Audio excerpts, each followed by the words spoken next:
This is the regular meeting of the Board of Education. It's 7:01. Ms. Greer, can you please call the roll? Bailey? Bailey? Present. Cochran? Goodfriend? Present. Hoda? Klein? Here. Lunkins? And Smith. Present. I'm here and I see Trustee Lunkins as well. And we move on to approval of the agenda and order of business. Are there any questions from the board about the agenda or changes to the agenda? I don't see any.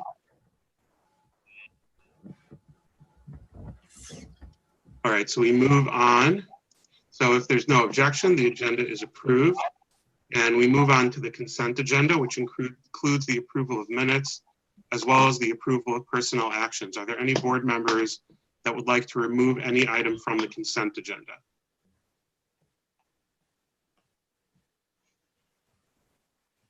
I don't see any. So then we will go for a voice vote on the consent agenda. All in favor of approval of the consent agenda, say aye. Aye. Any opposed, say no. The consent agenda is approved and we move on to the reports. Dr. Hitchcock. Yes, good evening, President Hoyda and board trustees. I just have a few announcements this evening. The first is I'd like to commend the Oak Park High School staff. I believe it's Mr. Bandano in particular for the Restorative Practices Grant Award that they won. The grant award provides coaching for 2 years, training for up to 32 staff members, a stipend for substitutes, and support for students to be trained as well. So thank you for all who was involved in writing for the grant or applying for the grant. Also, there is a flu clinic that has been planned by the Human Resources Department in conjunction with our nurses that are working with us this year for October 30th from 3 to 5:30 p.m. in the Oak Park High School gym, and you must register in advance. The other piece that's really important in our community is that we're having 2 immunization fairs. These immunizations are for traditional childhood immunizations on November 7th and again on December 3rd. And for any family that cannot make it on those dates and would like to get their child immunized, you can do so at our school-based health clinic that's located at Oak Park High School. And it is available to any Oak Park High School student. You can call and get an appointment. It's available 5 days a week, and they are taking appointments for immunizations. And then finally, a very important day is coming up soon. We will have professional development on November 3rd. But in addition to that important information, just want to remind everyone to create a vote plan and make sure that you get out and vote. Thank you. Thank you, Dr. Hitchcock. Does anybody on the board have questions for the superintendent? Yes, I have one. I have a. Okay, Trustee Go Smith ahead, and Al. then Trustee Yes, Klein. Dr. Hitchcock, in regards to the immunizations, is that community-wide? Is that open to non-school children of non-school residents? Children? Right now, we're really trying to target our students, but I can find out if it's open to students outside of the district. Okay. Right, we're really trying to ensure that our Oak Park students are immunized, but I will check into it and see if it's available to students outside the district. Okay, thank you. That's what I meant to say, non-district school children. My Trustee question was similar, and I just want to clarify, when you say within or without side of the district, do you mean geographically in terms of who falls within the district lines, or do you mean in terms of students in the school in Oak Park? I mean Oak Park students, students of the Oak Park School District. But again, Understood. I will follow up on that. Ms. Diglio is heading up the immunization efforts, and she is not here this evening. She couldn't be with us. So we will follow up and get back to you. Okay, thank you. Thank you. Okay, do any other board members have questions for the superintendent? All right, I don't see any. So at this time, we'll move on to the extended COVID-19 return to school learning plan, and that's Cassandra. Yes. Dr. Hitchcock, by any chance, do you want to speak to the amendment? Yes, I will. So after careful thought and consideration, and just my instinct over the weekend and seeing the numbers rise, not only nationally, but locally, I have, had second thoughts about our recommendation to the board to start on December 1st, which was the Tuesday after Thanksgiving. Based on the numbers and information now that we do not have from Wayne County regarding our numbers, in particular for students who are enrolled in our school of choice program, as well as just this information that we're hearing about the increase in cases in the states that we share a border with, as well as the conversation again coming up that we are potentially leading into the second wave combined with flu season, and we're now becoming more and more concerned about that. We have decided to maintain our phased reentry plan, but we are pushing that plan forward with a Tuesday, January 19th start. So we will be out for the remainder of this semester with the notion that we will begin the phased reentry plan on Tuesday, January 19th. And let me tell you why. It's not because there were people who opposed to our original start date. I want to make sure that that's very clear. But it is the same instinct that drove me to make decisions originally. Initially, you have to start planning for a return to school well before you actually start. Our idea to return to school and phased reentry, we started planning that 2 to 3 weeks ago. With COVID-19, we know that things are changing so rapidly. Something that we planned for 2 to 3 weeks ago has changed 2 to 3 weeks later. And we have more information now. However, I still remain concerned about the number of students who need additional supports, and we will be working with our administrative staff to see if there are creative ways to provide some additional structure or support for those students. However, we're not prepared to discuss any specifics tonight, but we are saying that we are prepared to move our timeline forward. We also moved it to Tuesday, January 19th. We know that's the semester change for our older students, but we also know that that will give us enough time to see the impact of the holiday on the cases and numbers of hospitalizations in our area. So all of those factors led to a new recommendation in terms of a timeline, but to continue our phased reentry approach.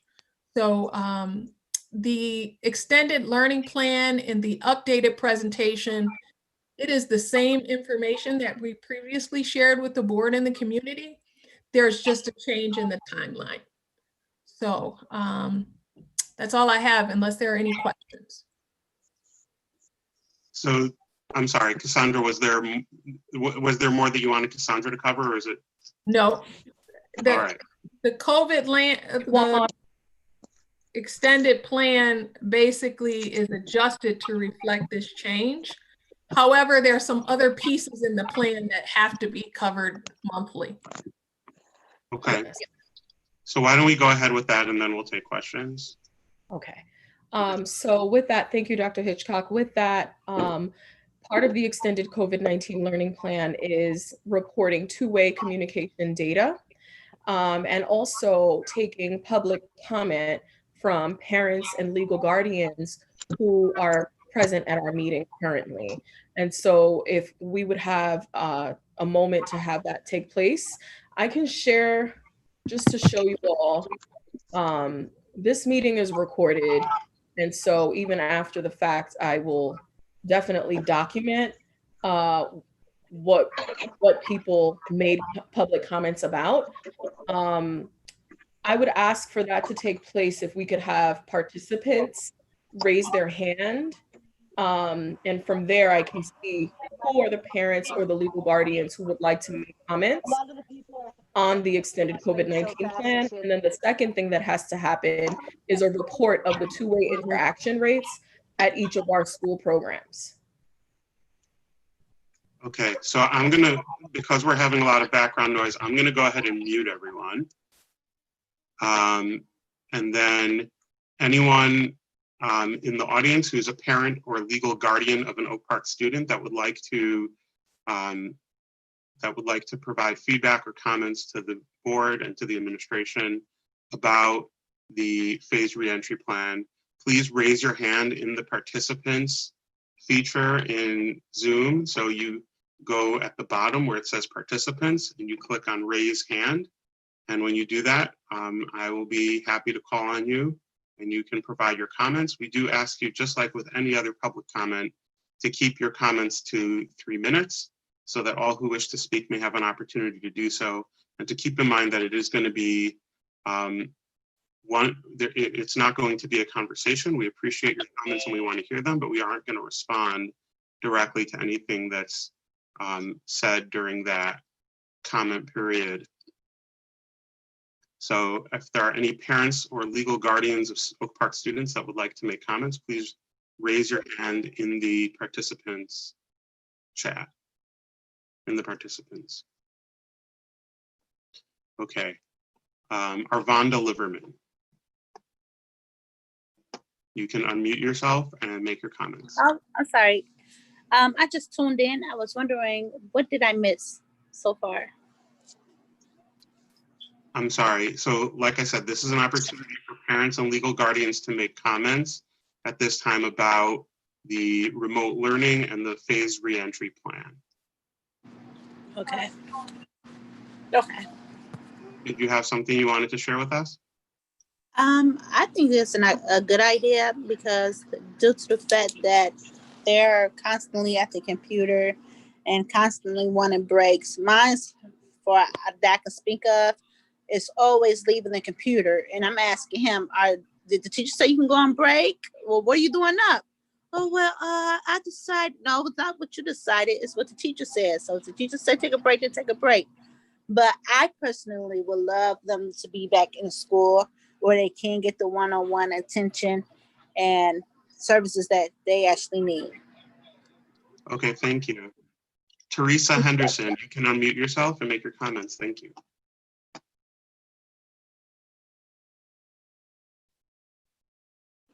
Okay, my name is Teresa Henderson. I am a parent of 3 children in the Oak Park School District, and I do not agree with them returning in January because the COVID numbers are rising every day. And I'm very scared and very nervous for my kids to step back into the building. I'm a single mom. My husband passed away 3 years ago, and I'm scared to death that if they go to school and they bring back COVID home, they probably won't have another parent. And so I'm very, very nervous about this. And I don't agree with it at all. Okay, thank you, Ms. Henderson. Are there any other parents or legal guardians that would like to make a comment at this time? Please raise your hand in the participant feature. R. Ivy. Hi, my name is Rochelle Ivy, and my son, he attends Pepper Elementary School. And I was just notified today of the board meeting and missed it last week or the last time you had it. And I just want to get an update of how is the reentry program, how will you phase the children in? I'm really reluctant to return him back to school. I'm a nurse as well, I'm an RN, and I have questions about the ventilation system or the infrastructure of the school and proper ventilation. Has anyone addressed that at all? Will there be a nurse on staff? I just have so many questions. Will there be temperature checks? Everywhere we go, when you go in a health facility, they have the temperature scanners there to scan you before you even walk in the building. So there are so many questions I have regarding the how you're going to re-enter the students and the classrooms. I've been in Pepper, you know, of course he's in the 3rd grade, very small space in the classrooms, the hallways. I just have so many questions. Okay, thank you. Ms. Ainsworth. Hi, I'm Brooke Ainsworth. I'm a mother of a GSRP student at Key. I'm also a teacher at Key. But one thing that I have a concern with re-entry is also to piggyback off Ms. Ivy is the ventilation system. I know one recommendation is that we would have our windows open. However, I do know that from being in the school that when we do have our windows open, especially during those winter months, it's extremely cold. So I don't feel like we should have to make a choice between having warmth or having ventilation. And so that's a concern for me too, with sending my daughter, who's only 4, to school for the very first time, honestly, her first experience being in a classroom being like that. So those are my thoughts. Thank you. Latoya? Oh, can you hear me? Yes. Hello, my name is Latoya Woodford. I am a parent of actually 3 kids at Oak Park. 2 of my kids are at Pepper and 1 is at the high school.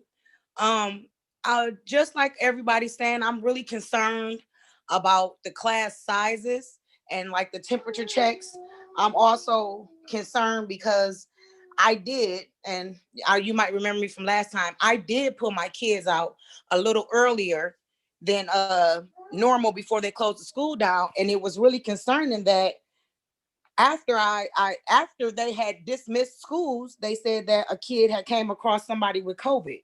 So that's my problem, my concern right now.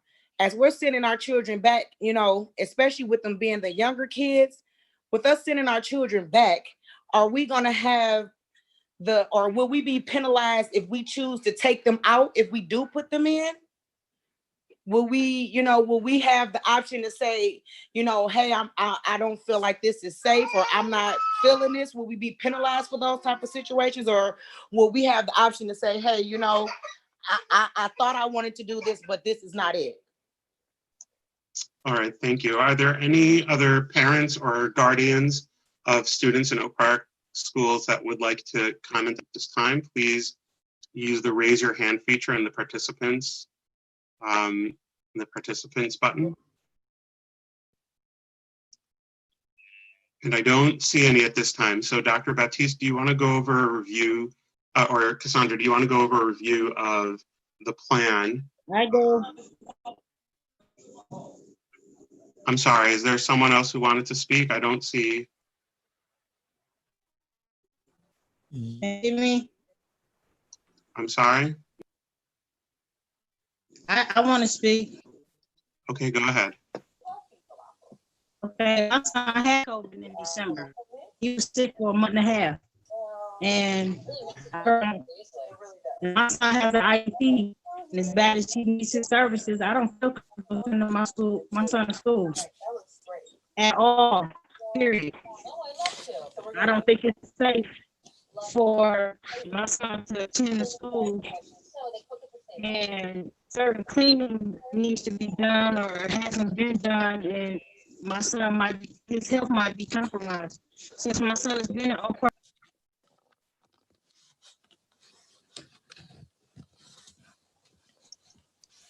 Okay, thank you. Are there any other parents that would, or legal guardians that would like to speak at this time? Okay, go ahead, Cassandra. The last person who was on, I missed their name. It was, or I think it was from a cell phone, LG. Yeah, stylus that didn't have a name with it. Didn't have a name associated with it. Okay, so I'll just put that. So I'm just going to note that I am taking notes on these comments, but I'm also going to review the board meeting to listen to the comments again to make sure that I capture everything as accurately as possible. And I do want to thank all of the parents for speaking their minds as to what they believe, with how they feel, what they're experiencing, and having the forum in order to do that. So to move on to the next portion of the plan, I will go ahead and share my screen again. So let me go ahead and do that. I'm going to review the two-way communication at this time. Make sure that I don't hit leave the meeting, that I hit share. The green button. Okay, there we go. I do hope that everyone can, give me 1 second. Sorry about that. I do hope that you can see my screen. Sorry, all. I thought I had this open and ready to go. It should be. Here it is. For some reason, it is showing on my screen as 2 pages. One So, moment. Cassandra, we were able to see your screen, but we don't see it anymore. Now I don't see it. Yes. Let me, I'm going to share it directly from here. All right. So, a few things about our two-way communication before I get into it. One, I want to thank Rebecca Luddington for helping to compile and disaggregate this data.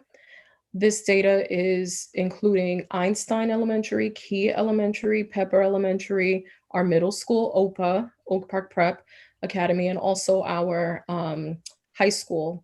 But I also wanted to add the alternative school and the virtual school. We are required to report on the two-way interaction rates. And so this is a factor of our attendance and the manner in which teachers are reaching out to students on a regular basis. So this is— Cassandra, I'm sorry, before we get to that, I don't know if you or Dr. Hitchcock or want to review, for those who weren't here last week to see the full plan. Do we want to do a quick review of the highlights of the return to learning plan, what that's going to look like, our students, what is it going to be an option? Is it going to be mandatory? What are some of the steps being taken to ensure safety and the resources that will be available in terms of nurses and things like that? We want to. It might be useful for us to, since we shared that presentation last week, to share the highlights of the options, and then we can share in an email some additional information on safety precautions. Last week, our focus truly was on the return to school portion and timeline and options that were available to families.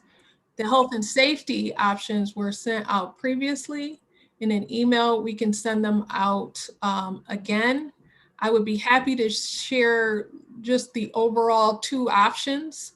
And then we will follow up and share everything, the whole presentation with the community, and the presentation is online. The recorded presentation is online, but I can share the basic options to families if you think that will help. I think that would be helpful, and also not all the board members were here for the last meeting, also to refresh board members' minds, because we are going to be voting on this later on tonight. And I want to make sure everybody understands exactly what it is we're voting on. Okay, may I ask, is it okay to do a quick presentation on the two-way interaction rates? Because we have to meet the threshold of 75%. And the key factor is that every single school did meet that. Everybody met above 90%, including at our virtual academy and our alternative education campus. So that's really, and that really concludes with the EQOL plan, and then the return to what you just said earlier. So.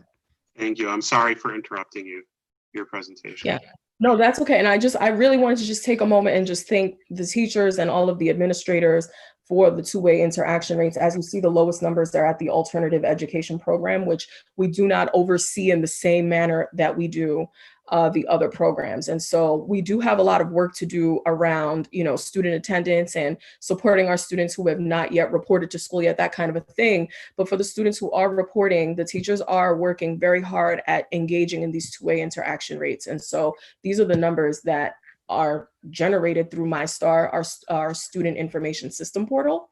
And that concludes, it was the parent and legal guardian comment, and also a reporting of our two-way interaction. And then we can go back to what you're asking for, President Hoyda.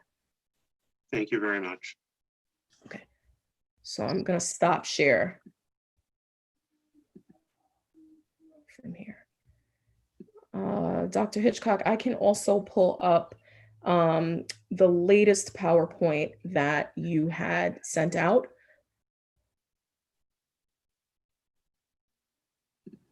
I have it. It'll You do. just take me a second. Yeah, since I sent that out to everyone. I'm just going to show one slide in particular because I think that slide captures sort of the overarching options for families. And then we will share information about health and safety in a whole other presentation. Let me go to this one slide in particular. Okay. Oopsies.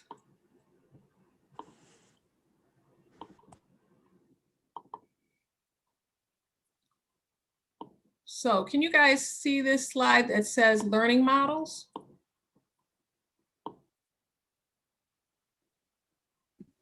Yes. Is that what you guys are seeing, family options learning models? Yes. Okay, so there are two options for all families. Option one is in-person on-site. So this is any Oak Park family that opts into gradually returning to in-person on-site will be an in-person instructional model. That in-person instructional model will consist of all of the required safety measures as well as the strongly recommended safety protocols that were included in the governor's return to school guidelines. If a quarantine is necessary, students will have the option to use either Google Classroom in an asynchronous format, and we are exploring a Zoom buddy opportunity for students who have to be in quarantine for 14 days if that becomes necessary. Option two for families is online learning. This is a full online learning opportunity that will be inclusive and is still being designed of certified Oak Park teachers, potentially a live feed from the classroom, or an approved online self-paced learning platform. So we already have a model like this in the district at our secondary level, but this is a rigorous online self-paced module with that are consistent with grade level standards. There will be an OPS staff member either teaching the course or providing support as a mentor for students who are on learning from an online platform. And there will be daily contact with teachers, and we're trying to determine if there are opportunities for social gatherings virtually, because identified the need for some type of social interaction through our last parent survey. So these are our primary two options. I think it's important to note that if students are planning to return in person, we are committed to social distancing.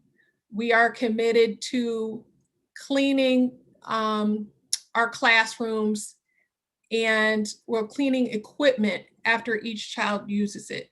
We're committed to smaller class sizes. We're committed to requiring masks to be worn for adults as well as students, and providing those masks if students do not have them. We're committed to cohorting students at the elementary level, ensuring that students are stationed in one particular classroom and teachers are coming to them. They're using seating charts, which we've partnered with the Oakland County Health Department and the nurses that we've been provided to develop seating chart protocols and cohorting to ensure everyone's safety. We have signs, we have designated spaces. We're working with our school nurses to ensure there are designated spaces for students that develop symptoms. We are supporting the health and safety pre-screen check. So many of the strategies and that you are hearing about, not only from the CDC, but from the Oakland County Health Division, and recommendations from our school nurse or school district nurse, as well as the Oakland County Health Department nurses, will be utilized to reduce risk for students who are returning in person. For students who and families who do not feel comfortable with students returning in person, those families can elect to continue in an online format.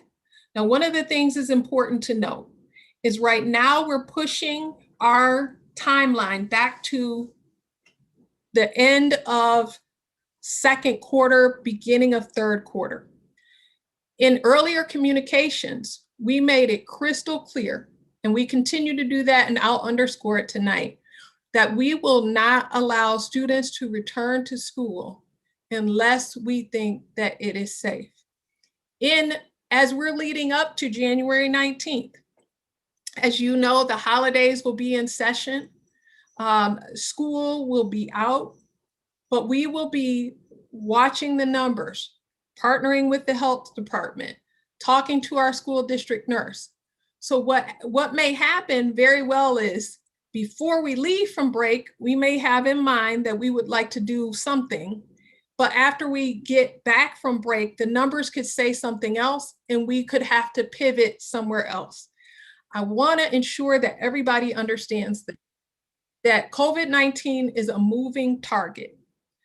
A school district is like steering a ship.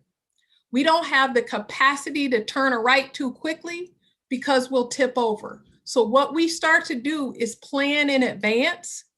And if we get to that point where we're ready to move forward, but the numbers do not indicate that it is safe for us to return, I'm telling you, I would not knowingly put anyone in danger. And one of the things that I am most proud of is that our parents have an option.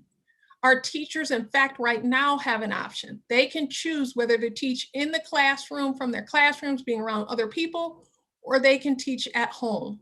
We want to continue to provide options for staff members because people have varying levels of concern with family members at home, pre-existing conditions, and other factors that lead into the choices that we're making at this time. But what I want you to try to stick with me on is the school district is like steering a ship. We have to provide so many board meetings in advance to explain to the board publicly what our plan is. The next meeting for the board to vote on that. All of those things happen weeks in advance. But 3 weeks in, like we find ourselves now, we are not prepared to go back based on the increase in the numbers. So I'm asking for the trust of the community, the trust of our staff. What's your name so I can just get that to Know call that you? we are not able to, we're not able to just pivot right away. We have to make sure all of the staff, the buses, all of these things are in place before we return. That's why we start planning early. So I hope that gives people a better understanding. Following the vote this evening by the board, I will follow up in an email to our community, as I've previously done, indicating how the board has chosen to vote in the direction that we're planning to go in. It will include additional information about safety measures for when we are planning to return, in the event that we are able to return on January 19th. Great, thank you, Dr. Hitchcock. Do any board members have questions about the return to school, the extended return to school plan? I have one question. Go ahead, Trustee Smith. Yes, so Dr. Hitchcock, so for a parent who has their child in person for option one, if they choose that that's not the avenue that they want to take, if it's not working out for them, will they be penalized to switch over to online option number two? Where we stand right now, again, we're not able to get into the details. We still have to partner with our committees to ensure that all of the details are flushed out. But what I believe is that it'll be much easier to go back than to go forward. And what I mean by that is, for planning purposes, it'll be easier for us to have students who, with an online learning platform, particularly at the 6th through 12th grade level, to, if their parent decides that they don't quite feel comfortable, or if a family member comes down with the virus, or there's some other factor happening, it'll be easier to go back to online learning, especially at the 6th through 12th grade level. At the K-5 level, if we have Oak Park teachers, of course, we have to abide by a teacher's contract with the number of students who are in the classroom. So at the K-5 level, we would be looking at if there is space available for them to go back to the online version. So I think it's important to try to do your best to really think through what your thoughts are for where you want your child to be. Now, in terms of, so easier going from the classroom back online. Now, if you are in the classroom, or if you are online and want to go in the classroom, that part poses more of a challenge. And the reason that could be a challenge, particularly at the K-5 level, is we could be in a situation where, say, we have the max number of students in the class to ensure that social distancing and all the other health and safety measures are in effect based on the size of the classroom, the seating arrangements and such. So parents who decide, hey, I really need to go from online to the classroom, if there is space available to ensure that we're able to commit to social distancing, that shouldn't be an issue. But if there is not space available, we may have to put that student on a wait list until there is space available for them to return in person. Now, I say that saying that every family has extenuating circumstances. There could be a serious issue that is resulting in their request. So I am open to community members and families appealing our decision to me in writing, explaining what the need is to either go backwards or forward. I've had conversations with our teaching and learning department on, in the event that we find that's happening, to put a committee together of various stakeholders to look at the requests that we receive in writing and make a determination on if this student, if we need to get as creative as possible to find a way for the student to either go backwards or forward. Thank you, Dr. Hitchcock. You're welcome. Thank you. Are there any other board members that have questions? Yeah, Trustee Klein. There's the plan is very comprehensive and involves a lot of components and a lot of contingencies, and even that last answer involved it packed a big punch. There was a lot of substance there. And so I just want to be extraordinarily clear. If a parent does not feel comfortable sending the child back to school, this plan does not force any parent to send the child for in-person instruction. Is that correct? That's correct. So any parents, like the parents that we heard from earlier today, who are afraid that a child may be compromised or that somebody in the house may be compromised, all of those people will be able, with no consequence whatsoever, to simply continue as they are now with online instruction. Is that right? They will be able to continue with online instruction. Will it look exactly the way that it looks right now? That may not be the case. It could look different. They could be on an online learning platform. They may not be with the same teacher. That's a possibility because we can't, we can't do it all. We are trying to provide our parents with options, but we can't make guarantees in terms of staffing because we have to first learn which teachers we have who are willing to return in person, which teachers have a need to teach online because they have a comorbidity or some other factor. And so after we look at all of that information, and that's why I'm saying that the idea to return, it can't just happen in a snap. We have to talk about what's happening in advance, is because we have to consider staffing. But what I am saying to you right now is that if a parent does not feel comfortable sending their child to school, there is an online option. Will that online option look exactly like it does now? I cannot guarantee that, but they will have an online option to ensure that their child is safe. Terrific. Thank you, Dr. Hitchcock. You're welcome. Thank you. Are there any other board members with questions? Trustee Goodfriend.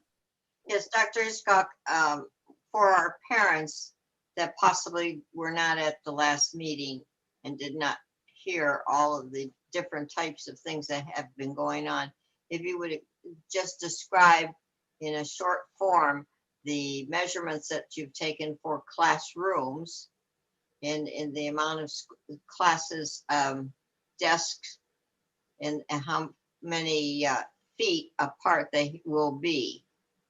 Our goal is to ensure that we have classes small enough to maintain a 6-foot distance. That is our goal. We believe that one of the things that will help us further achieve our goal is for our parents to respond to the survey data that we send out. And when we get to the point where we're asking parents to make a decision of whether to return or not, that our data is accurate. Right now, with the parent survey data that we have, which is the highest number of respondents that we've had during COVID-19 or in the 13 months that I've been here in the district, we determined that there were only about 37% of our families were interested in returning in person, 37%. If we only have, let's say 40% to round up of our students in the classroom, we can definitely commit to a 6-foot distance or more to ensure that we are taking every precaution. We shared last time that our plan right now is having these, we're planning for these smaller numbers, 40% or more. So let's even give it 10 more percent. Say 10 more percent of parents change their mind and we have 50% of our kids in the classroom. We believe that we can highly achieve at least the 6-foot distance. Now, that all is based on how much information we get back. However, if we cannot assure with fidelity that we can maintain a distance, a reasonable distance, so I'm saying 5 to 6 feet, I would prefer 6 feet, that we won't accept that many students to return in person. Some will have to stay online. Thank you. Our goal is to use every safety requirement and every safety strong recommendation. But I don't like to talk in absolutes because every family has some type of issue or every staff member has some type of issue. And if we find that a staff member has a reason that they cannot return in person, it impacts the staffing for all of our other classes. So I don't want to get in this recorded session right now and make a full commitment because things can change. But what I'm telling you is we're working hard to maintain every recommendation as well as requirement. Thank you. I think that's really important to reiterate what we had discussed last week. There's no way that we can make all the requirements exact now because you don't know what your student body will be virtual versus in-house. But I think it's important, as you just discussed it, to put at ease some of the terrible concerns that we all have. We're all frightened by it. And we all have concerns, and I don't poo-poo it. I think it's really important, as well as all of the PPEs that have been brought in and the hand sanitizers, et cetera. That is, it's monumental the amount of things that we have in right now for the children when they come into the school setting. So thank you very much. No problem. Thanks. To reiterate on what Ms. Goodfriend is saying, we've purchased thousands of masks, thousands of gloves. We have masks that to me kind of reckon a spaceship bubble around the head that the teachers were instrumental in helping us select. We're prepared to provide PPE to our staff and to our students because ensuring that everyone is safe is in our best interest as well. Believe me, we have no interest in just haphazardly sending kids back to school without a plan in place. That's not my personality. I'm not a build the plane while it's flying kind of girl. So what I can assure you is we're doing everything possible to prepare and be really, really ready by the time we return to school. And if we're not ready, just like I'm doing now, Carol always says, I'd rather get it right than be right. And this is one of those times we want to get it right. So we don't have a problem saying we were wrong and backing up and taking a different route. All right, thank you. Any other board members? Do any other board members have questions? I do. Thank Trustee you. Daly, go ahead. Yeah, Dr. Hitchcock, how many teachers do we have that are ready to return to in-person? We had about 20% of our teachers indicate in a survey that they were willing to return in person. Oh, right. I remember that percentage, but I remember the 20%, but that hadn't changed since the first survey. That was one of the first ones, wasn't it? We resurveyed the number was much lower in our first survey. Got it. Okay. This survey yielded a few more people that were comfortable coming. But again, that's survey data. When it comes down to actually asking folks to make a commitment, we will have to get a commitment from teachers in order to say who's prepared to return and who's prepared to stay online. And we know that our staffing, just like any other time, influences our ability to provide courses. So at the elementary level, staffing drives, do we have 3 second grade classes or do we have 4 second grade classes? If we have enough staff to do that, or at the high school level, do we run this jewelry class or art class this year if we don't have enough students to take it? So those are some of the things that we'll be working on. And we haven't gotten to the point where we have requested a commitment from our staff because we have to work so far in advance. But the staff commitment and willingness to return will have a big influence on what levels we're able to offer at what times. Thank you, Dr. Hitchcock. You're welcome. Thank you. Are there other board members that have questions?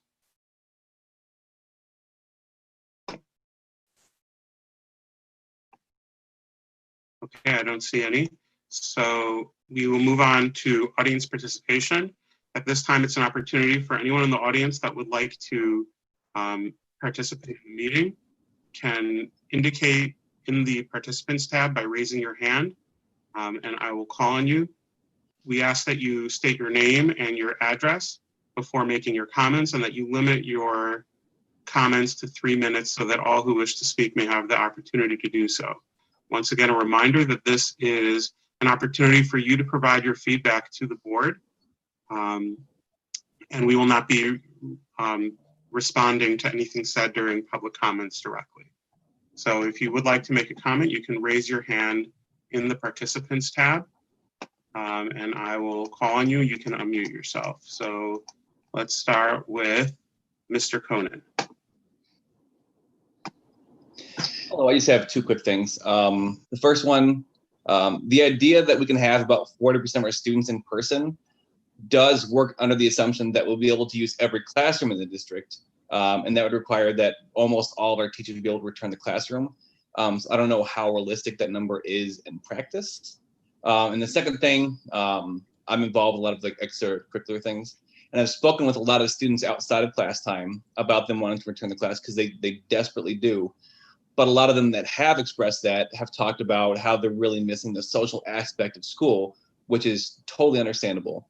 But with all the COVID guidelines, that social aspect won't be what they're expecting it to be. And I feel like if the students understood what going back to school in person would mean in terms of that social aspect, that the survey results would end up being different. Thank you. Mr. Bondano. Hi, Owen Bondano, 3379 Peter Street, Windsor, Ontario, and 9C1J2. I'm going to be brief. So first of all, thank you for uplifting the grant-funded pilot program that my team and I secured for Oak Park High School. We're excited to help shift our culture via student-teacher partnerships and restorative practices, which further centers our love for students and our teaching practices. So I'd like to thank the team, which was Ms. Desiree Fuller, Ms. Jennifer Ormond, and Mr. Janaka Sanders, as well as myself. Now, for the record, I would like to state that virtual learning is not perfect. There are some students that it will not reach. I know every teacher is currently putting wild numbers of hours into making virtual learning as successful as humanly possible. And still, for some students, it will not be as effective as in-person instruction. I admit that freely. However, the answer to this challenge and this fundamental inequity is not ending virtual learning early. My job is to prepare my students for a bright future, not put them at risk of a disease that could alter the course of their lives because it makes my job easier. And I am not implying in any way that any leadership on this board holds any other priority. What I want to say is that I understand last week when this plan was introduced that emotions ran high for all those on this call. Teachers felt blindsided. I think the plan was introduced, unfortunately, during the perfect storm of three rising factors: COVID cases here in Michigan, teacher exhaustion, and a general feeling among staff and district of being untrusted, overly monitored, and unappreciated. People on that call bluntly said virtual students aren't learning, which to those of us who are giving up our nights and weekends, who are putting in everything that we have, who are giving up on our sleep and mental health, all without any kind of extra pay or even a current contract, that message was pretty brutal to hear. One of the reasons that I think this plan evokes such a strong reaction, at least in me, is because of the dates that are attached. I understand that we need to make a plan and that plan needs to have us phase back in. I understand the fear of losing students and the money that comes with them if we don't at least try. However, I don't think the plan needs dates. I think that what the plan needs is case numbers. It needs specific metrics that the district will use to determine if the spread of COVID-19 has been contained enough to return to in-person learning. It needs cases and community spread, and the phases of reentry need to be tied to continued shrinking of positive cases and not dates on a calendar. No matter how much our district leadership insists that these dates will be moved if the cases aren't safe, setting dates in the first place communicates to many a rush to return, especially when we don't know what the district would consider not safe enough. This sends a message of an acceptable amount of student and teacher sickness, which I know is not the intention of those presenting the plan. Let me say for myself, I trust very much Dr. Hitchcock and her intentions for our students and our staff. I'm just simply stating what was felt and what seems to me to be the best way to alter this plan to make it something that many people would be more comfortable with. And that is that transparency about the metrics where these numbers will come from, and what safe looks like before we'll go back in person. Thank you.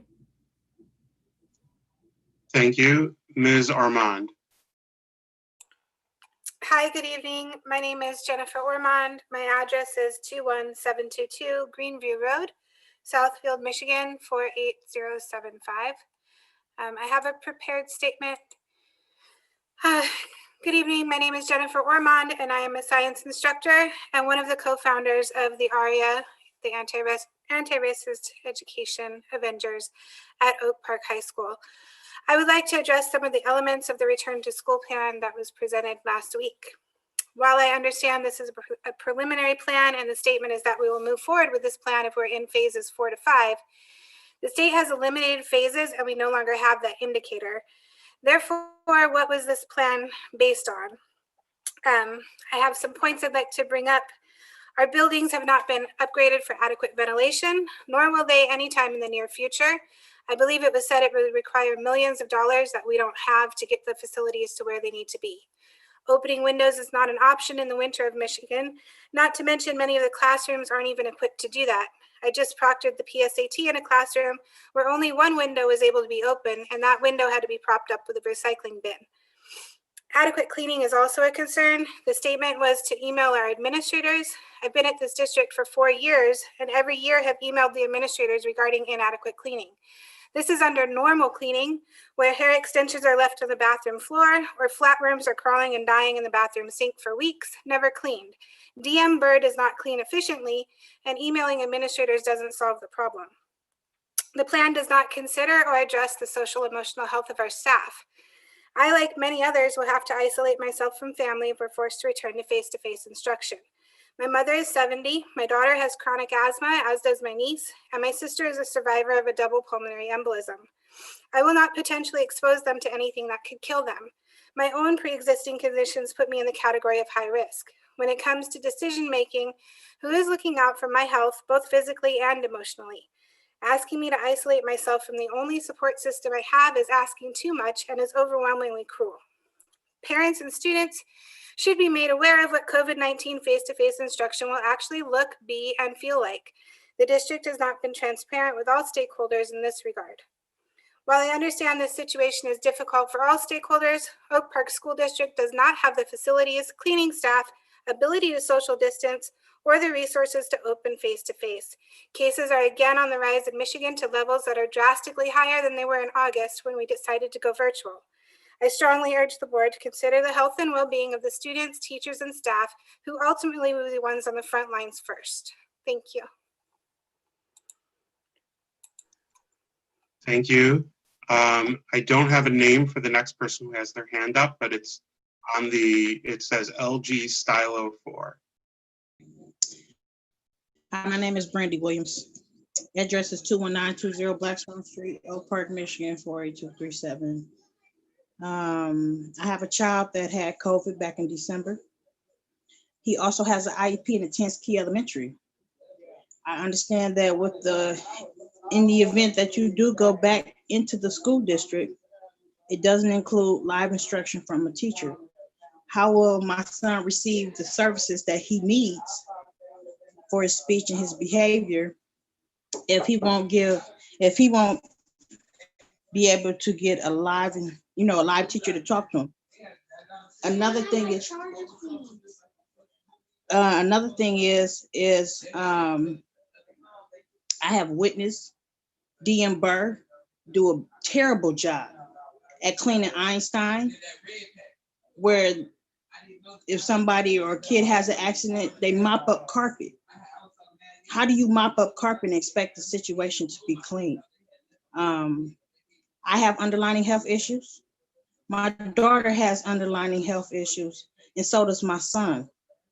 I can't afford for him to get sick again, or any one of us to get sick, because I'm a single mother. Something happens to me, my children go into the system, a system that already has a half a million kids that they can't do nothing with. So if they can't do nothing with the 437,000 kids that's already in the system, what can they do for mine? I'm not too pleased with the district. I understand that people need to go back to work. Things need to but not at my kid's life, not for the cost of my kid's life or my life, to leave my kids orphans. That's it. Thank you. Mr. Hartzig? Hi, good evening. So first, my remarks are not prepared. But first, I'd like to thank not only Jamie, but other people of the central admin for being able to pivot, think about their students, parents, grandparents, caretakers, godmothers, aunties, uncles, neighbors, for kind of providing us with some trust in the next decision to kind of move ourselves away from a certain date. I think that's very important, not only for your staff, but for the families of your students, that we can see now that Ms. Baptiste, Mr. Barr, everyone involved is kind of making these decisions based on numbers, et cetera, in our community. I did see that Oakland County is the highest in the state today. But also, just real quick before I let everyone go, I appreciate that, number one, but I hope that as many evaluations as we're doing on state of the buildings, et cetera, I hope that we do something, even if we lose some money as a district, and we really evaluate DM Burr. I know we've got something on the agenda tonight for another truck for salting and plowing, and I'm not exactly sure how all that works, but to be providing everything that they need to do their job, and they still are not providing those things that we're expecting, or they are not doing them to the standards of our new central administration or board. I hope that somebody does take time to evaluate those and possibly look in other directions. So I appreciate you guys. Thank you. Are there any other community members that would like to speak at this time? Please indicate that by raising your hand. Ms. Sobetsky? Hi, my name is Paige Sobetsky. I live at 19656 Lake Worth, Roseville, Michigan. I agree with everything that has been said so far in the comments by the public. I do not want to go back before we feel it is safe and measures have been made to prove that it is safe. But my real big concern with this plan is that it is talking about changing what we are currently doing online. I'm a teacher, and I think what we're doing online now most closely resembles in-person learning, because there's a human connection, there's relationships, there's differentiation, and we can make changes to do interest-based or stop, slow down, go faster. And some of those things can happen with an online platform or with live streaming, but not as successfully. And I really worry that parents who do not feel comfortable putting their child back in school are going to be stuck with these lesser forms of online learning. Thank you. Thank you. Are there other members of the community that would like to speak at this time? Please raise your hand in the participants button. Mr. Hahn. Peter Hahn, 207 Curry Avenue, Royal Oak, Michigan. I teach at the high school. I want to kind of piggyback on what Mr. Conan said in regards to, well, I put in the chat last week about the cohorting at the high school and how you can't. But for anyone who's been in Oak Park High School, B-wing rooms, there's no possible way you can get more than 6 kids in there at 6 feet apart. I mean, they are the smallest rooms in the whole district. So I am blessed with a large room, so I feel quite confident that we could spread them out in A-wing. But in B-wing, which is, to be honest, a majority, well, not a majority, but quite a few rooms in lower and upper B, I just don't feel that those classrooms would be conducive to spreading kids out, maybe even 4 feet, much less 6 feet. So, you know, that combined with the ventilation issues that we've had at the high school I think are a real concern. And, you know, like the science teachers upstairs, I mean, Peter has a window, but all those people who are, you know, kind of in the middle of Upper E, they don't have any windows. So that's a real concern with the fresh air and what some of the other teachers said about opening the windows. I mean, it's easy to say open the window, but when it's 0 degrees out and the kids don't have proper coats, and they're not supposed to be carrying their coats or whatever. I mean, I don't know what it's going to look like, but there's lots of concerns with going back, at least at Oak Park High School. Thank you. Thank you. Any other members of the community that would like to speak, please raise your hand in the participants button. Latoya. Hello, again, this is Latoya. 20123, Detroit, Michigan, 48221. I'm sorry, Manor. Like I said, a lot of my concerns going back to piggybacking off a lot of what everybody's saying as well as the teachers, because I really feel like a big concern as well as our students is our teachers, because a lot of teachers, you know, can also catch it just as well. But my main concern is I have a asthmatic ADHD kid, and I'm really, like, he really wants to go back to school because the online learning, like I stated last week, is really hard to him. And he's getting it, but he stated that he don't feel like a lot of the teachers are really teaching. A lot of the teachers are just kind of giving out the work. He can't get that one-on-one interaction, and he can't get, you know, the books that he needs or the things that we need to make sure that he's okay. So my thing is with the, I won't necessarily say the special needs kids, but the kids that need the little extra help, how do we ensure, yes, they're going back to school, but how do we ensure that they're going to be okay? An asthmatic child, you know, trying to keep a mask on 8 hours a day, he's still fidgety. I mean, it's still like a little kid. He's fidgety, on and off, back and forth. And I'm concerned, like they say, about some of the classroom size, even trying to fit how many kids would be in a class. If they have a small classroom, would you limit it to less kids in the bigger classroom? All right, thank you. Ms. Mosley. Hi, my name is Ms. Mosley. My address is 24231 Blackstone, Oak Park, Michigan, 48237. I wanted to piggyback on the cleanliness of the building because that is a real concern for me. I've been there 7 years officially, 8 years unofficial. 1 year unofficially out of the 8 years because I did my internship there, and the cleanliness has not changed. You'll see blood against the wall and it still be there the next year and the next year, and it won't change. And I just don't think that we should be paying somebody to do something that they're getting paid to do if they're not going to do it. If we're worried about being infected, that's the least that should be done. Also, I am concerned because I did catch COVID exactly when school ended. So I do want the necessary precautions put in place so we can feel safe and to move forward. And I did like hearing what Dr. Hitchcock has said about moving forward. But I do want to give a praise to the teachers. I've been in those classes, I'm in school social work, I've been in those classes, watching those teachers teach, and they have all did an excellent job. I have no complaints about nothing that I've seen. They're creating relationships, they're meeting the needs of the children, they're staying after school as well as, staying after hours as well as me. And I just want to commend Key Elementary teachers for doing a wonderful job meeting the services of the kids and doing overtime without getting paid. And that's all I have to say. Thank you. Ms. Martin?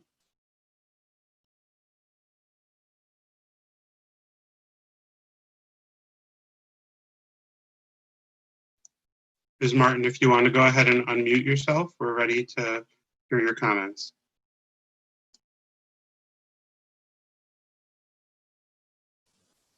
I'm sorry about that. Good evening. My name is Darlene Martin. I am a resident of Oak Park, Michigan, And I'm also an employee of Oak Park School District. And listen, I don't want to beat a dead horse to death, but I do want to talk about, we keep talking about the company that handles all of our cleaning. And this is what I want to say, as being in GSRP now for over 5 years, this is what I've seen happen. There have been many a times when our room has not been touched. So it has been the responsibility of myself and as part of the teaching team to make sure that our room is not only clean, because there's a difference between cleanliness and sanitation.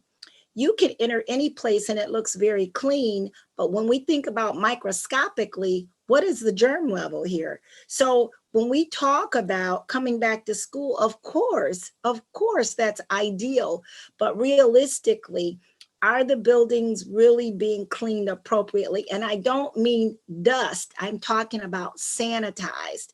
Can we trust this organization that we've hired to really sanitize our rooms? Because when we're dealing with 4 and 5-year-olds, we have to understand sanitizing the room happens constantly all during the day. We've got sneezing going on. We're constantly wiping and sanitizing. Will we have products? Will we really have enough products to help support the sanitization of our room? Because in the past, we did not. It was up to the teaching team to be responsible for that. So I just want to say, we do want to come back to school in the ideal situation. That means COVID levels are down and so forth and so on. But when we get to school, and even if COVID is not even going on, what are we really doing to protect our children from all of the germs and viruses that are going on? Are we really going to step up with all of these supplies? I heard about the PPE equipment and that there's a lot of it. That's great. But what about other products to help sanitize the rooms? Are they going to be available? We can't wait till the end of the day, till the cleaning team comes in to handle things that have happened during the day. I've seen the cleanup. There's an accident, a child vomits. We get an employee from our company that comes in to clean. And what I have seen is so disturbing that what ends up happening is when we ask them to leave our room, because what they're doing is spreading more germs, and we're afraid that our entire classroom is going to be infected. So what we do as a teaching team is, through all of our training with bloodborne pathogens and all of the other things that we do, and we know about these body fluids, we go ahead, the teaching team, and we sanitize our room, moving our children over to one part of the room, whereas our company did not do the appropriate sanitization process. We've really got to look at that. And as I said, I don't want to keep talking about it because everybody keeps saying pretty much the same thing about it, but that's my biggest concern. How do we make sure that we have the checks and balances, and that we're not only talking about clean, but we're talking about, are we removing the germs in the room, the bacteria, the infections, as much as possible? Thank you so much. Thank you. Miss Ivy?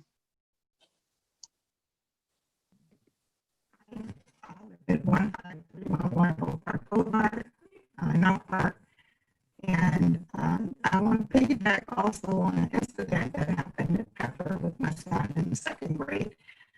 He threw up in the cafeteria, and there was no protocol. I was notified. Someone changed his uniform without calling me, and as a nurse and having a medical background, that was really disturbing. And then coming back with COVID-19 and then flu season, I know it's your job, Dr. Hitchcock, to plan ahead. That's your job to do that. You have to plan ahead. However, Ms. Ivy, I can barely hear you. I don't know if it's my computer. No, it's not just you, Dr. Hitchcock. Okay, I do want to hear what you are saying. The only suggestion I have is that as a teacher, when I tell my students to turn off their video and then speak, it sometimes comes in clear. Oh, Miss Ivy, did you hear that? Miss Ainsworth said sometimes if you turn the video on and turn it back on, that might work. Can you hear me? Turn off the video, or can you hear me now? No, it's still muffled. Oh, okay.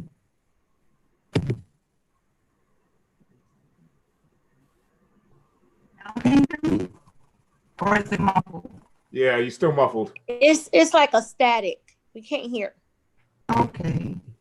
I'm wondering if it's something with your microphone, because whenever any one of us speaks, it's also coming through just as muffled, unless we mute you. So you may be getting feedback. Maybe. If you just turn the volume down on your computer, it might work. Okay, I'll try that.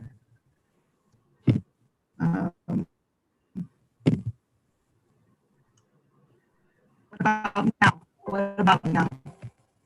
It seems about the same. If you give me your email address, I can follow. Oh, now I sound like that. Okay. All right. I'll give you my email address, and then we can set up a Zoom so I can hear what you're saying. I'll put it up for you to see.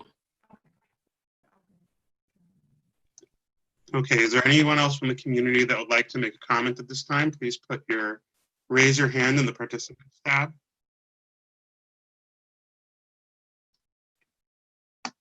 And I don't see any, so I will thank everyone for your comments, and we will, for your helpful comments, and we'll have those in mind as we move forward with this very tough decision. And our first item on the action items tonight is action item 6A or 5A on the agenda. And Ms. Trustee Klein, can you read that one, please?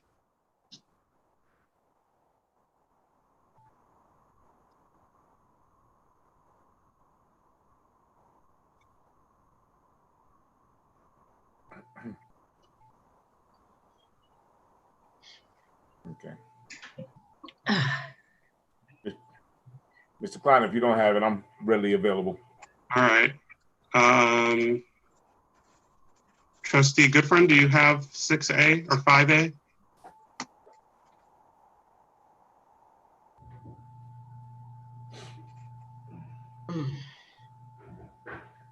Okay, Trustee Smith. All right. 5A, approval of return to school on site, online, a phased reentry. Resolved that the Oak Park Board of Education approve the recommended return to school on site, online, a phased reentry. Revised timeline of Tuesday, January 19th, 2021.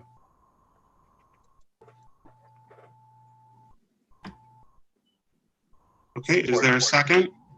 Supported by Trustee Klein. Are there any questions from the board on the action item? I don't see any. So Ms. Greer, will you please call the roll? Bailey? Bailey? Yes. Goodfriend? Goodfriend? Yes. Hoda? Yes. Klein? Yes. Lunkins? Smith? Yes.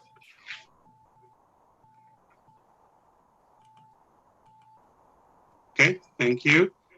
We move on to 5B. And Trustee Klein, do you have that one? Yeah, I just have to change it over. Sorry, my screen cut out for whatever reason. It's off. There we go. Oh. Where is it? I'm going to take the next one while I grab. Here we go. Okay. Sorry. 5B. Resolution to reconfirm. Resolved that the Oak Park Board of Education approve the recommendation of the extended COVID-19 learning plan, including the amendments.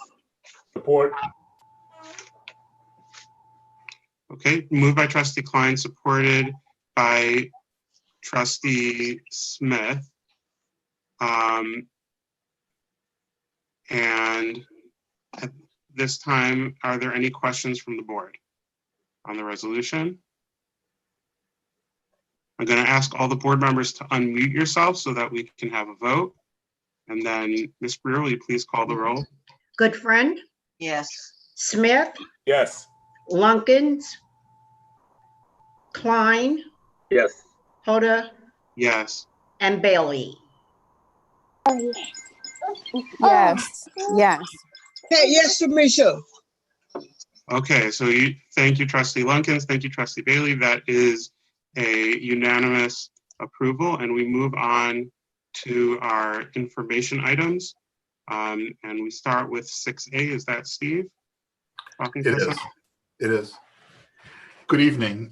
As is in your board packet, we've reviewed the condition of our maintenance vehicles, and we have a whole 3 snowplow trucks in the district that we can use as a pickup, or I'll put a plow on the front and use it as a plow.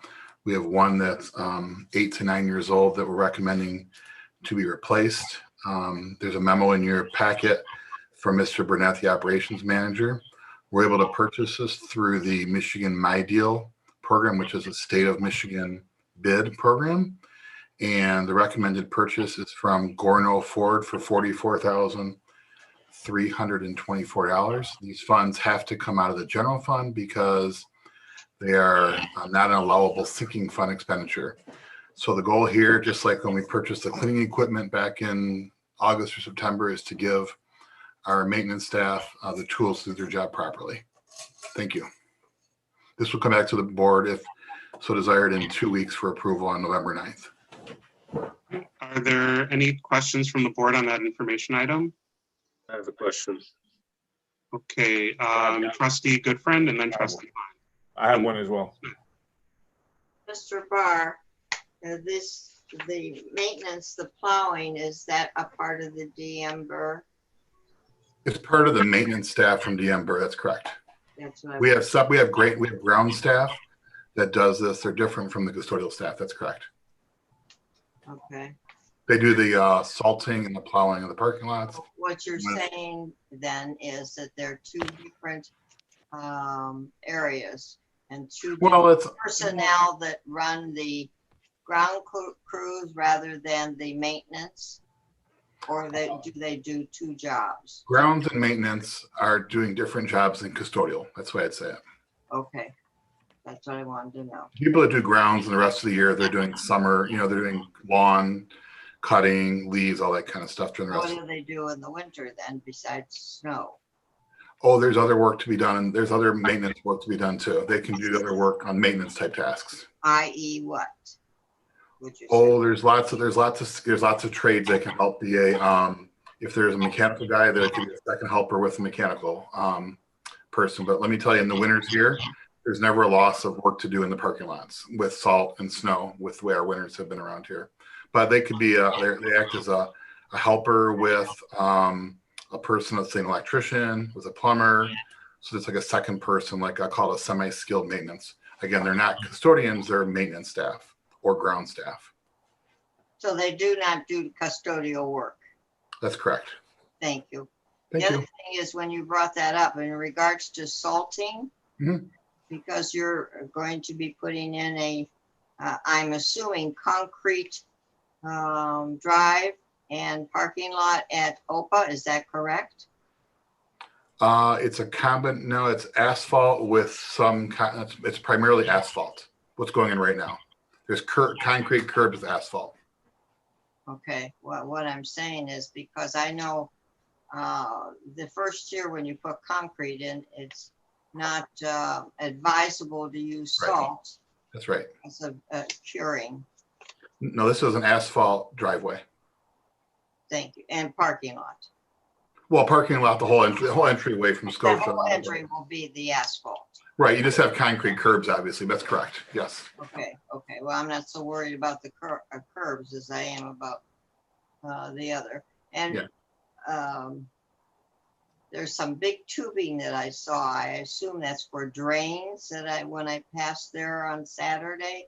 Are you talking? Yep, that's for the construction project. That's right.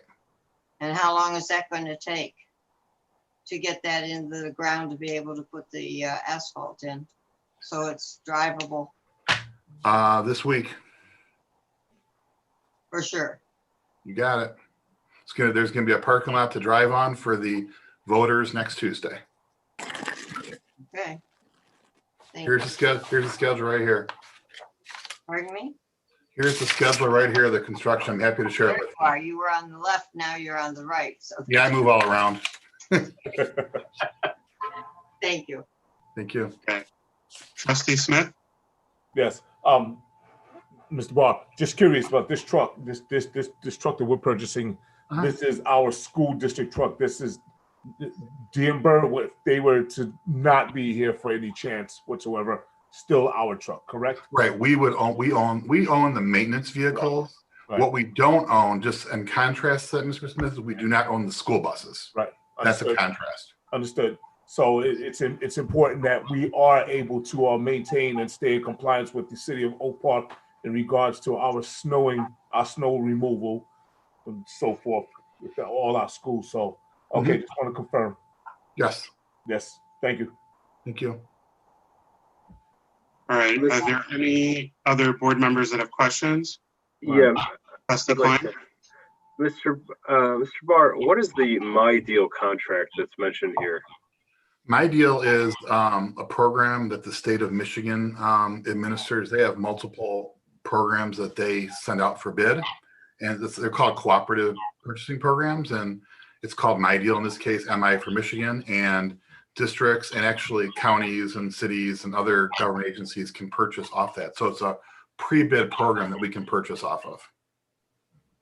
Do we get a preferred rate based on volume purchasing or something? It's not, well, the state does the bidding again. We don't do the bidding. They have unit prices that we get that have already been negotiated with these companies.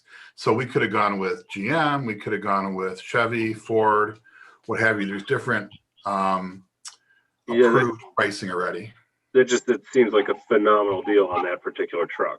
They get really good pricing on these state bids. It's a very common thing is where we can purchase off cooperative bids. Like we don't own our school buses, but in districts that own them, they buy off state bids where you're getting a bus a lot cheaper than buying it yourself.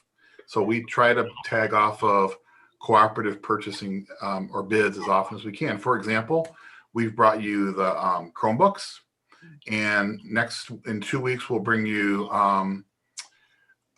some teacher desktop technologies. That'll be through a bid.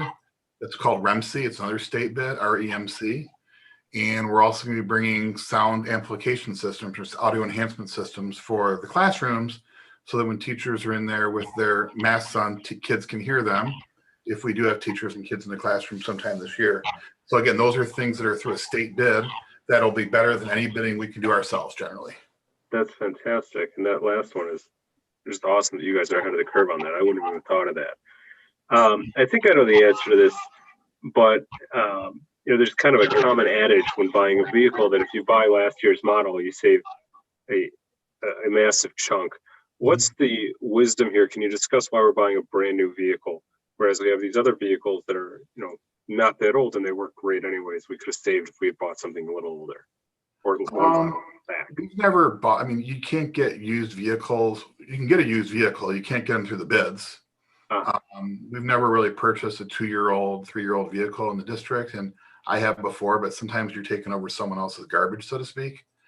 Someone else's garbage is someone else's treasure, but then it ends up being your garbage at some point. Sometimes in a pinch, you have to do that because there's times where, when last year there was a backup on Ford for months and months to get cars, police cars, and trucks. So we've got this vendor holding the truck for us for this reason. So when you get a good deal like this, you're not going to save a lot by getting a 2-3-year-old, used vehicle. Perfect. Thank you. You're welcome. Thank you. Any other board members with questions about the information item? All All right, Mr. Barr, I do have a question. It's not specifically relating to this, but since we're talking about snow, I know we have had an issue in the past, and I know Denver was not doing our maintenance in previous years, but we have had an issue in the past when school was out, and even sometimes when school was in, of sidewalks around the schools not being cleared. So if we can make sure that that happens, especially when school is in, but even when school is out, so that everyone can walk through and get the places they need to go, and our school district properties are meeting the same standards that all of our residents are required to meet. I totally agree. They'll focus obviously quicker getting it done when school's in session, obviously. But, my theory has always been, and if the teachers haven't heard this, they can hear it right now, is, salt can hurt sidewalks, like Mrs. Goodfriend said, but it can also hurt a person falling down. So if the ice can hurt someone falling down. So my thing I've told our staff here and in former districts is salt, salt, salt. I'd rather have our staff, I hate to say this, tripping over a pile of salt than tripping over on ice, because they're not going to trip on a pile of salt.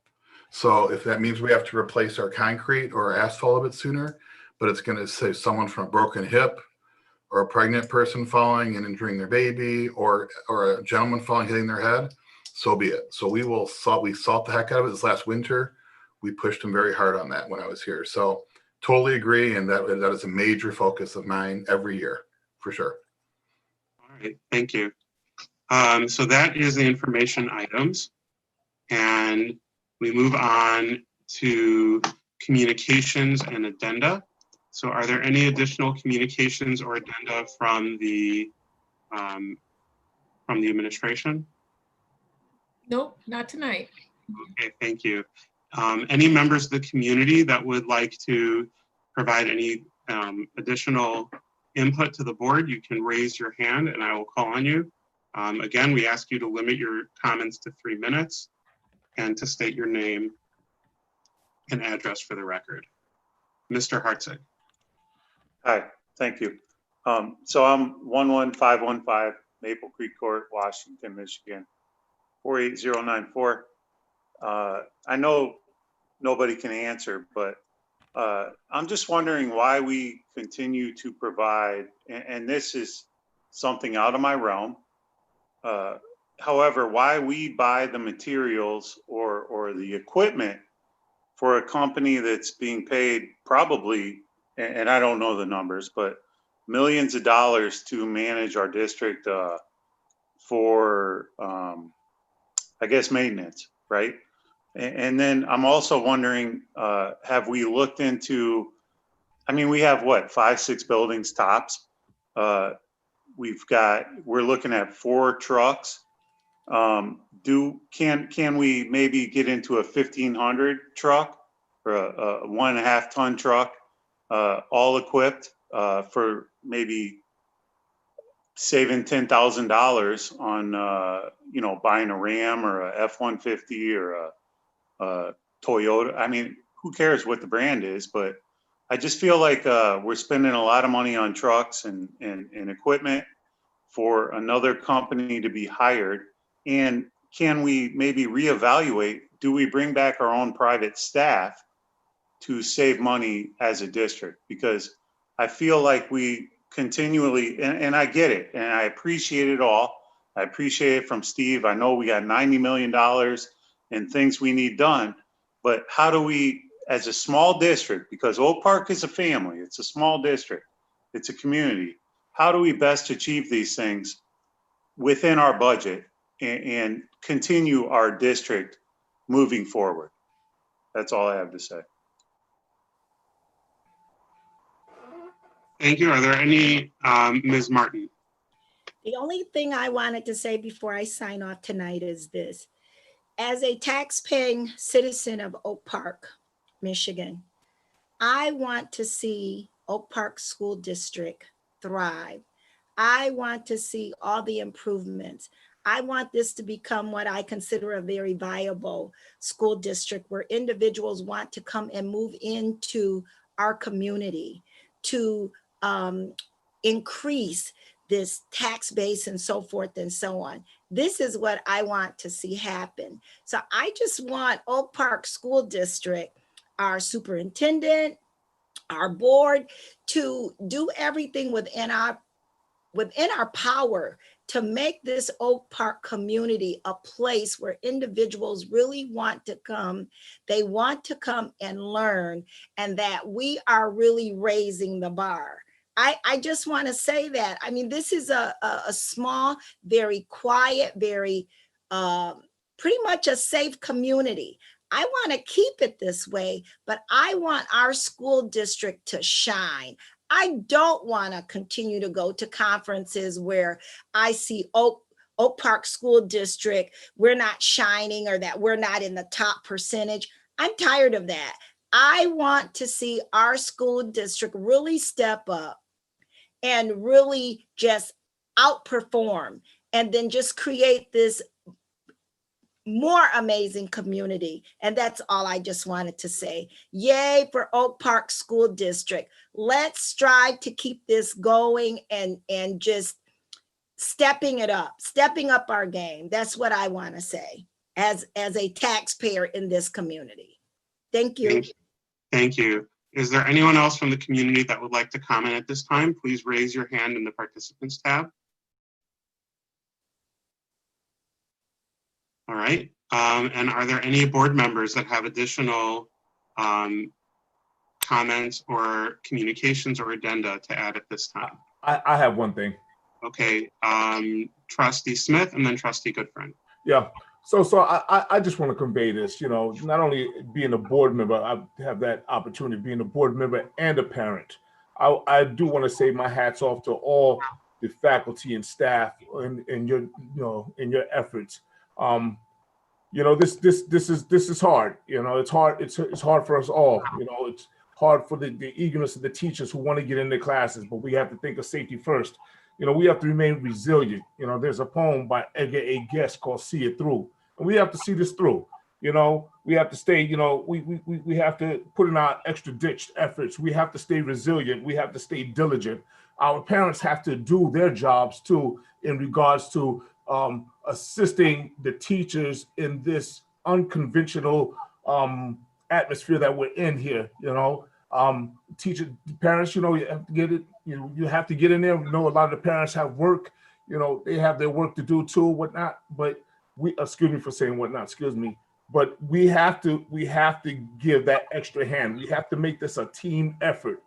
Okay, and we know it's hard, but we're in an unconventional situation here, and we have to tackle this, and we have to tackle this as a unit.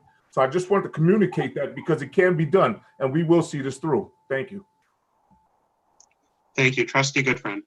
Yes, I happen to agree with most of what Al has said. Okay, this is a really severe time that I don't think I know none of us have ever had to go through this in our lifetime.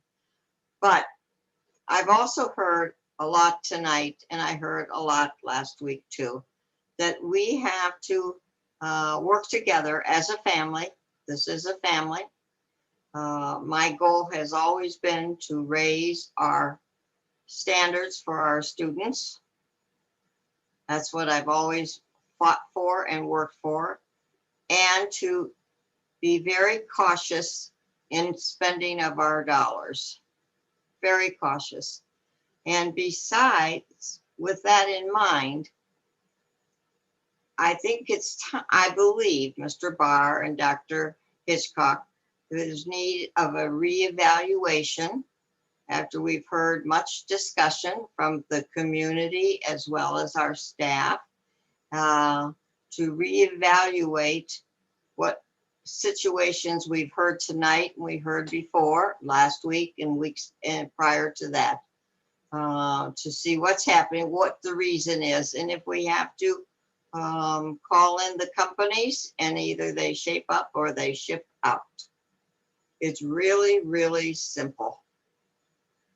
It's big money. And if we can keep, cleanliness is godliness.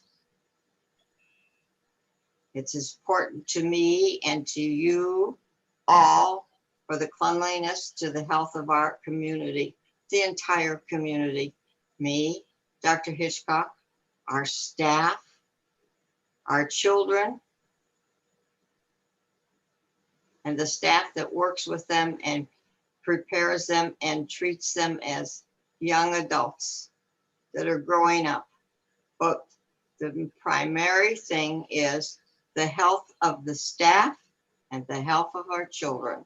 And so with Dr. Hitchcock reevaluating the timeline for possibly, God willing, going back second semester into a program, and that's, I think, would be all of our wishes. But we'll have to reevaluate that again, unfortunately, if it gets worse than it is right now. And it's terrible. It's really terrible. And so I would like some really good discussion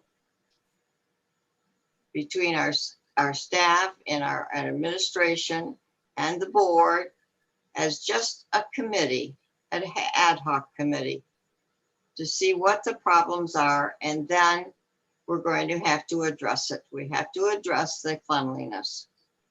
We just have to address it. There's no question. Thank you. Thank you. Are there any other board members that have communications or addenda at this time?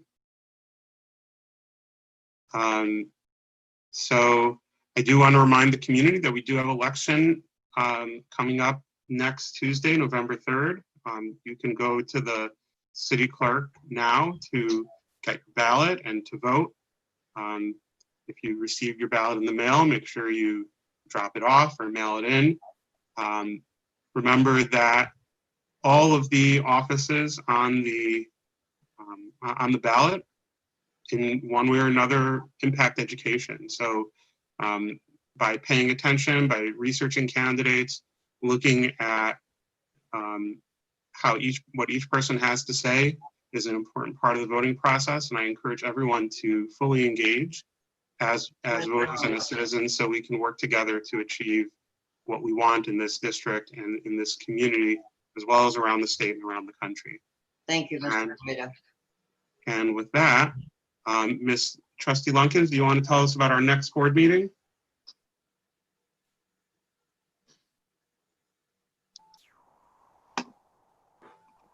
You're on mute, Colette. Our next board meeting is November 9th at 7 o'clock. All right. Thank you. If there's no objection from the board, I will go ahead and adjourn this meeting. Support. Being no objection. Meeting adjourned. Good Being night, no everyone. objection, the meeting is adjourned at 8:46. Thank you, everyone. Have a good night. Thank you, everybody. Good night. Mr. Hall.